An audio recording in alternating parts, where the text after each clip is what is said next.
Hey, so we decided to answer the question following the question, should I should I cancel or postpone my wedding? Since we posted that video, 12 of our couples have had to postpone their wedding. 12 couples getting married within the next 2 months made the decision to postpone their wedding due to the uncertainty around this current time. So now that they've decided to postpone, it's what do we do next? We've decided we're going to move our wedding date. Who do we contact first and what are the next steps? First and foremost, what we would like to say is that the first person that you should be getting in contact with, or should I say the first supplier you should be getting in contact with, is your venue. The reason why we say get in contact with your venue first is because you need to know what potential dates are available for you to postpone to and how this is going to impact your wedding. Now, the next part is it's a tricky one. Most sought after venues within the UK book weddings up to 2 years in advance. 2 years. So two of the couples that we are working with are potentially looking at 2023 for their wedding. 2023? Yeah, and no doubt there's going to be a lot of you out there who are also having to deal with the same realization.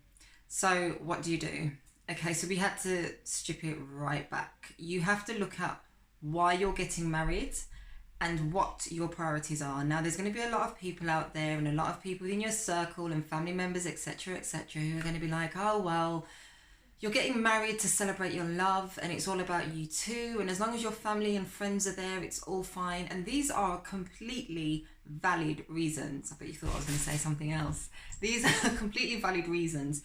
And if that's the reason why you're getting married, which it should be the reason for all of us, that's fine. But don't take away from the fact that you have been planning this wedding for 18 months and had your heart set on a certain type, style, look of wedding. Now, if you're having to now, within the space of 3 months, 4 months, or 6 months, change that whole dream that you've been having in your head for the last year, it's going to be really difficult. So you have to be really true to yourself. If having a spring wedding, for whatever reason, you want that colour palette, or your venue has an outdoor space that you really want to capitalise on, or you've already pictured the kind of photographs you're going to have, which you're going to show your grandchildren, then you need to seriously consider moving your wedding to another year. If you're fine with having a winter wedding, which is potentially a date that is going to... which is potentially a date which is going to be available to you because winter is less popular, then you need to consider things like, if it rains on your wedding day, do you have a problem with dragging on some Wellington boots and running across a field in your very wedding dress, getting it muddy, giggling and laughing and just enjoying the moment?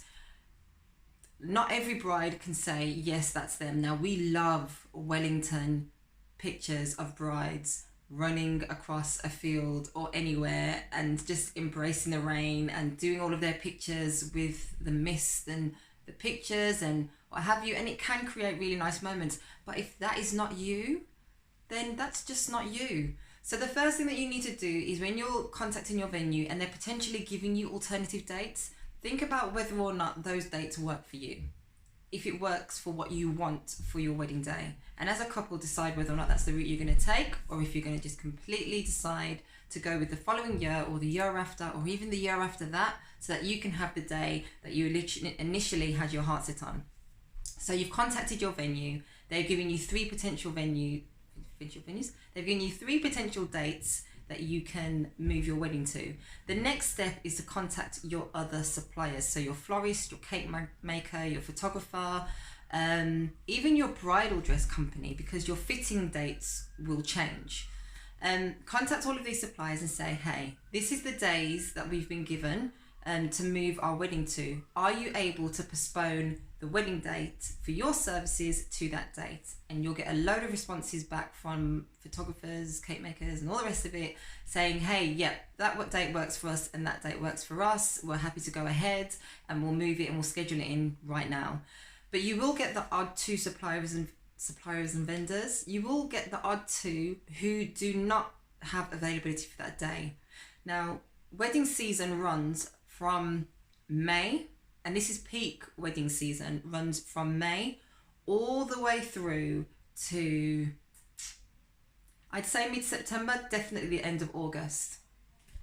The competition for suppliers and vendors during that time is ridiculous. The amount of people who get married during that time is ridiculous. So you need to appreciate that some of your suppliers may already be booked in for the day that you want to move to. Now, in that case, you do run the risk of losing your booking fee. Now, I'm going to explain from my perspective how that works. Your booking fee secures your wedding date. If you decide to move your wedding, or your wedding can't take place on that day, or you cancel, you lose your booking fee.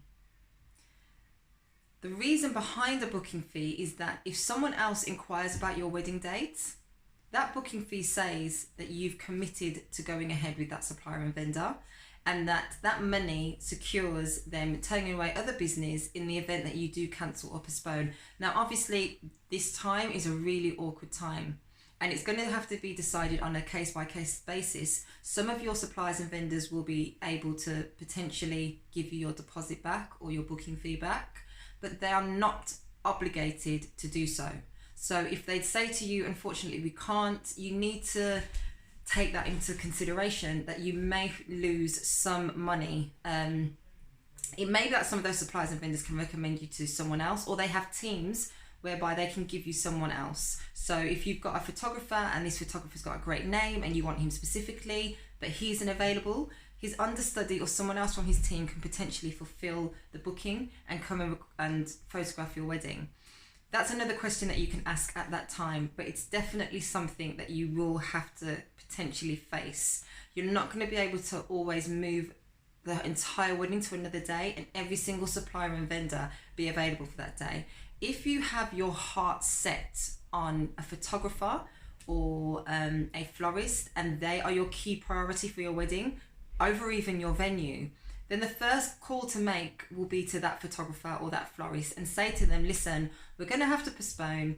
What dates do you have available in your diary? So when we're speaking to our venue, we can see whether or not there's something we can do to ensure that the venue and you are definitely two of the elements of our wedding that we keep constant.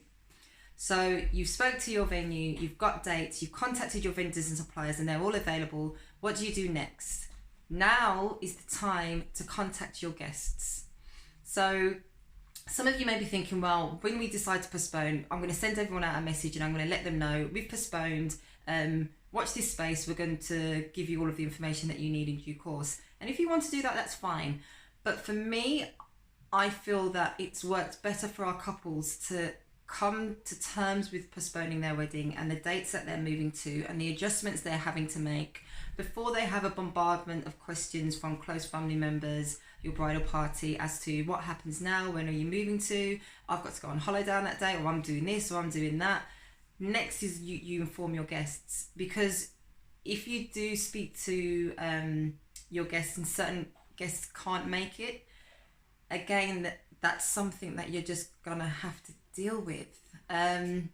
You will know if your bridal party and your mother and those really close family members are going to be available for your wedding or not. And so you obviously won't pick dates that they've got booked for a holiday or they've got other arrangements being made. But this is also your wedding. It's a really significant date. So if potentially they've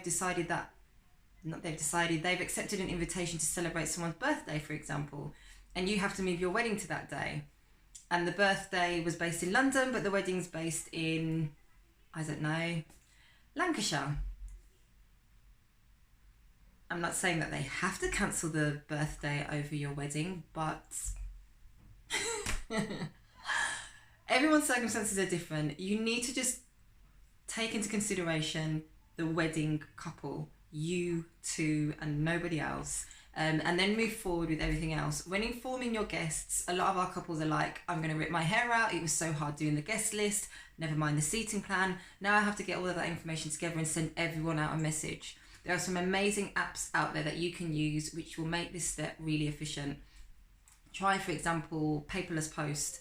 I've used it loads of times, and we've used it for couples as well as events, and it works seamlessly. The great thing about paperless post is that you can create a very simple card for free and send that out to an email list of up to 300, 400 people without having to pay a penny. From that, you can see who's received the email, who's opened the email. You can ask them to respond to acknowledge that they've got the information, and you'll have all of that information available to you straight away, so that you can then chase those people who haven't responded or who haven't sent you an answer. And it makes it a lot more straightforward. So you've contacted your venue, you've got alternative dates, you've contacted all of your suppliers and vendors, and you've informed your guests. Now it's time for you to sit back and continue with planning in the same way that you would have done should it have been at the original date. For you, it's kind of giving you a nice breathing space, which is the positive way to look at it. It's giving you a length of time to allow yourselves to relax back into the role of bride and groom, breathe, and get ready for your day all over again. It's not the most ideal situation, but it's definitely not one that you won't come out of smiling if you make the right choices now. So we hope these tips have been really helpful to you, and now that you've decided to postpone your wedding, you've got another set of actionable steps to help you to get to your wedding day. Please remember to comment, like and subscribe. Also, don't forget to follow us at The Wed Coordinators on Instagram to keep up to date with all of the beautiful weddings that we coordinate, all of our couples, and tips and advice to support you on your journey from proposal to I do.